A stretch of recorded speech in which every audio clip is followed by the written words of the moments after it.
जय श्री राधे कृष्ण दोस्तों। सबरी एक आदिवासी भील की पुत्री थी। देखने में बहुत साधारण पर दिल से बहुत कोमल थी। इनके पिता ने इनका विवाह निश्चय किया, लेकिन आदिवासियों की एक प्रथा थी कि किसी भी अच्छे कार्य से पहले निर्दोष जानवरों की बलि दी जाती थी।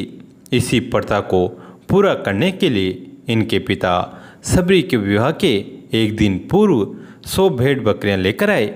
तब सबरी ने पिता से पूछा, पिताजी इतनी सारी भेड़ बकरियां क्यों लाए? पिता ने कहा, सबरी यह एक प्रथा है जिसके अनुसार कल प्रातः तुम्हारी विवाह की विधि शुरू करने से पूर्व इन सभी भेड़ बकरियों की बलि दी जाएगी।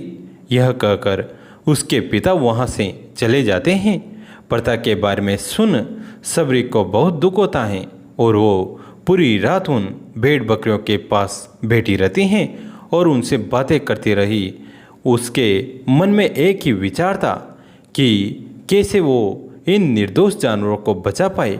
तभी एकाएक सबरी के मन में ख्याल आता है और वो सुबह होने से पूर्व ही अपने घर से भागकर जंगल चली गई, जिससे वो उन निर्दोष जानवरों को बचा सके।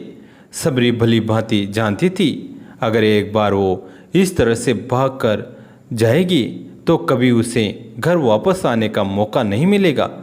फिर भी सबरी ने खुद से पहले उन निर्दोषों की सोची। घर से निकलकर सबरी एक घने जंगल में पहुंची। अकेली सबरी जंगल में भटक रही थी। तब उसने शिक्षा प्राप्ति के उद्देश्य से कई गुरुओं के आश्रम में दस्तक दी, लेकिन सबरी तुच्छ जाति की थी, इसलिए उसे सभी ने दुत्कार कर निकाल दिया। सबरी भटकती हुई मतंग ऋषि के आश्रम पहुंची और उसने अपनी शिक्षा प्राप्ति की इच्छा व्यक्त की। मतंग ऋषि ने सबरी को सहर्ष अपने गुरुकुल में स्थान दे दिया। अन्य सभी ऋषियों ने मतंग ऋषि का तिरस्कार किया, लेकिन मतंग ऋषि ने सबरी को अपने आश्रम में स्थान दिया। सबरी ने गुरुकुल के सभी आचरणों को आसानी से अपना लिया और दिन रात अपने गुरु की सेवा में लग गई। सबरी जतन से शिक्षा ग्रहण करने के साथ साथ आश्रम की सफाई, गौशाला की देखरेख, दूध दोहने के कार्य के साथ सभी गुरुकुल के वासियों के लिए भोजन बनाने लगी के कार्य में लग गई। कई वर्ष बीत गए। मतंग ऋषि सबरी की गुरु भक्ति से बहुत प्रसन्न थे।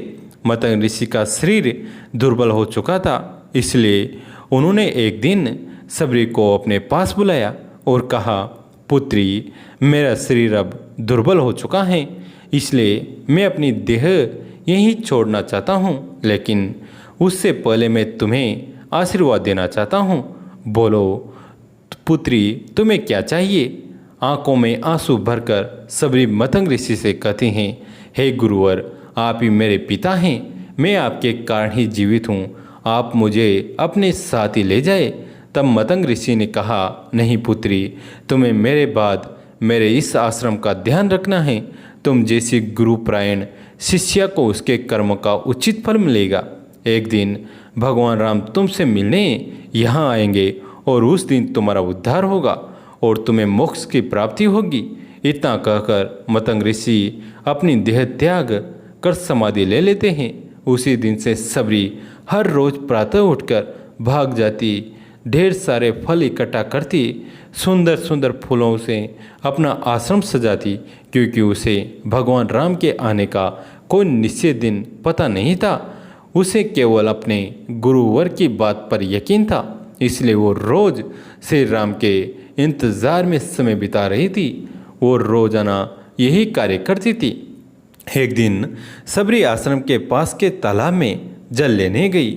वहीं पास के एक ऋषि तपस्या में लीन थे।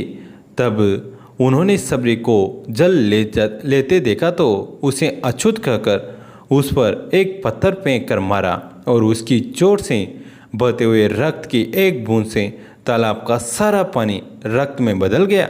यह देखकर संत सबरी को बुरा भला और पापी कहकर चिल्लाने लगा। सबरी रोती हुई अपने आश्रम में चली गई। उसके जाने के बाद ऋषि फिर से तप करने लगे। उसने बहुत से जतन किए, लेकिन वो तालाब में भरे रक्त को जल नहीं बना पाया। उसमें गंगा, यमुना, सभी पवित्र नदियों का जल डाला गया, लेकिन रक्त जल में नहीं बदला। कई वर्षों बाद जब भगवान राम सीता की खोज में वहाँ आए, तब वहाँ के लोगों ने भगवान राम को बुलाया और आग्रह किया कि वे अपने चरणों के स्पर्श से इस तालाब के रक्त को पुनः जल में बदल दे। राम उनकी बात सुनकर तालाब के रक्त को चरणों से स्पर्श करते हैं, लेकिन कुछ नहीं होता। ऋषि उन्हें जो जो करने बोलते हैं वे सभी करते हैं, लेकिन रक्त जल में नहीं बदलता। तब राम ऋषि से पूछते हैं, हे ऋषिवर, मुझे इस तालाब का इतिहास बताइए। तब ऋषि उन्हें सबरी और तालाब की पूरी कथा बताते हैं और कहते हैं, हे भगवान, यह जल उसी शूद्र सबरी के कारण अपवित्र हुआ है। तब भगवान राम दुखी होकर कहा, हे गुरुवर, ये रक्त उस देवी सबरी का नहीं, मेरे हृदय का है, जिसे तुमने अपने अप शब्दों से घायल किया है। भगवान राम ऋषि से आग्रह करते हैं कि मुझे देवी सबरी से मिलना है। तब सबरी को बुलावा भेजा जाता है। राम का नाम सुनते ही सबरी दौड़ी चली आती हैं। वो पूरे उत्साह के साथ अपने प्रभु राम का स्वागत करती हैं और बड़े प्रेम से उन्हें अपने झूठे पैर परोसती हैं। भगवान राम भी बहुत प्रेम से उसे खाने उठाते हैं। तब उनके साथ गए लक्ष्मण ने रोक कर कहते हैं, भ्राता, ये बेट झूठे हैं। तब राम कहते हैं, लक्ष्मण, ये बेट झूठे नहीं, सबसे मीठे हैं, क्योंकि इनमें प्रेम है और वे बहुत प्रेम से उन बेरों को खाते हैं। मतंग ऋषि का कथन सत्य होता है और देवी सबरी को मोक्ष की प्राप्ति होती है।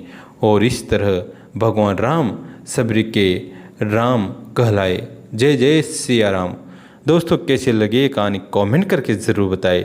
वीडियो को लाइक करें, चैनल को सब्सक्राइब करें, घंटी के बटन को दबाकर ऑल पर क्लिक करें। दोस्तों, इस कहानी को अपने दोस्तों के साथ, फैमिली के साथ शेयर जरूर करें। कहानी अंत तक सुनने के लिए आप सभी का तहे दिल से धन्यवाद।